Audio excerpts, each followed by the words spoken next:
असम विधानसभा चुनाव की तारीखों की घोषणा हो गई है और प्रदेश में राजनीतिक पार्टी की यात्राएं, केंद्रीय नेताओं के दौरे, गांव कस्बों में लग रहे पोस्टर और झंडों ने चुनावी माहौल को तैयार कर दिया है। असम में केरल और पुडुचेरी के साथ एक चरण में 9 अप्रैल को मतदान होगा, जबकि वोट की गिनती 4 मई को। असम में विधानसभा की 126 सीटें हैं और इसका मौजूदा कार्यकाल 20 मई 2026 को खत्म होने वाला है। इस साल के चुनाव के लिए राजनीतिक दल तैयार हैं और ऐसे में इस बार क्या कहते हैं असम के समीकरण, बीजेपी कांग्रेस के साथ क्षेत्रीय दलों की भूमिका कितनी महत्वपूर्ण रहेगी, इसी पर करेंगे चर्चा। लेकिन पहले देखिए रिपोर्ट। एक चरण की चुनाव, कांटे की टक्कर और सांस्कृतिक विविधता के इर्द गिर्द घूमता असम राज्य में विकास, नागरिकता और क्षेत्रीय अस्मिता जैसे मुद्दे अहम हैं। 35 जिलों वाला असम अपनी चाय और ब्रह्मपुत्र नदी के लिए प्रसिद्ध है और पूर्वोत्तर का सबसे बड़ा राज्य है। असम उत्तर पूर्व में स्थित है, जो भूटान, बांग्लादेश के साथ कई पूर्वोत्तर राज्यों के लिए अंतर्राष्ट्रीय अंतर्राज्यीय सीमा साझा करता है। असमिया यहाँ की मुख्य भाषा और बीजेपी सरकार की असम को अगले 5 साल में प्रमुख औद्योगिक केंद्र बनाने की योजना। यहाँ के राजनीतिक परिदृश्य को देखें तो असम में मुख्य रूप से बीजेपी कांग्रेस के नेतृत्व वाले गठबंधन के बीच कड़ी टक्कर है। राज्य में 35 जिले हैं, जिसमें से हाल ही के सालों में नए जिले जोड़े गए। ये स्पष्ट हो गया है अभी कि माननीय प्रधानमंत्री जी के नेतृत्व में आज असम हो या उत्तर पूर्व भारत हो या सारा देश जिस हिसाब से विकास की रास्ते पर तेज से चलने लगा है, तो इसका मूल कारण यही है कि माननीय प्रधानमंत्री जी ने देशवासियों को निष्ठापूर्वक सेवा की है। पिछली 11 साल के अंदर निरंतर उनकी द्वारा जो भी नीति, जो परियोजना ली गई है, हर नीति और हर परियोजना को सही समय पर लागू करके जनता को सामाजिक न्याय दी है और जनता की अर्थव्यवस्था को मजबूत की है।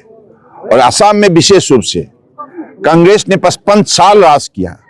55 साल राज करने के बावजूद कभी भी असम को उन्होंने विकास के रास्ते पर आगे ले जाने में सफल नहीं हुई। इसके बदले घोटाला, दुर्नीति और असम में आतंकवादियों को उन्होंने जो मान्यता दी कांग्रेस ने, इसकी वजह से हमें पीछे रहना पड़ा, अशांति में लोग जीना पड़ा।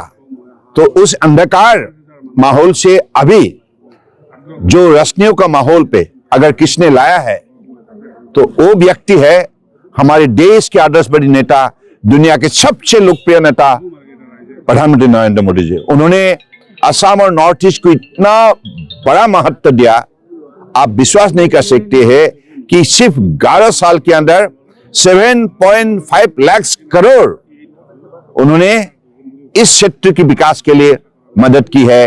और इससे साफ जाहिर है कि नरेंद्र मोदी जी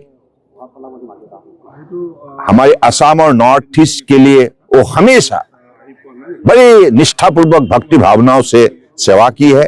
तो इसलिए अगले दिनों में असम की जनता ने ये तय किया है कि फिर से मोदी जी के नेतृत्व में हमें बीजेपी सरकार बनाना होगा। और असम में वर्तमान जो मुख्यमंत्री है डॉक्टर हिमंत बिस्वा शर्मा जी, उन्होंने भी निरंतर इस विषय पर जो भी मेहनत की है, इसलिए जनता खुश है। और जनता ने यह निर्णय किया है कि हमारे विकास के लिए, हमारी शांतियों के लिए, हमारे मर्यादापूर्वक जीवन के लिए हमें बीजेपी सरकार बनाना ही होगा। सर, क्या लगता है असम में कितने सीटों पे अभी 100 के आसपास हम पहुंच जाएंगे।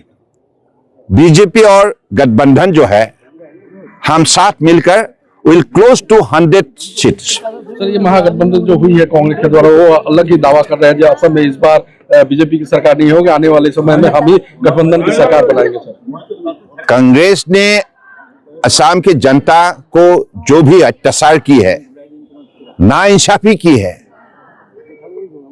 इसके लिए जनता कभी भूलेगा नहीं, उनको फिर से सजा देगा। सजा कैसा होगा? उनको किसी भी हालत में मदद नहीं करेगा और इसके बदले बीजेपी को हमेशा जैसे मदद करते आए हैं ऐसे ही मदद करते जाएंगे।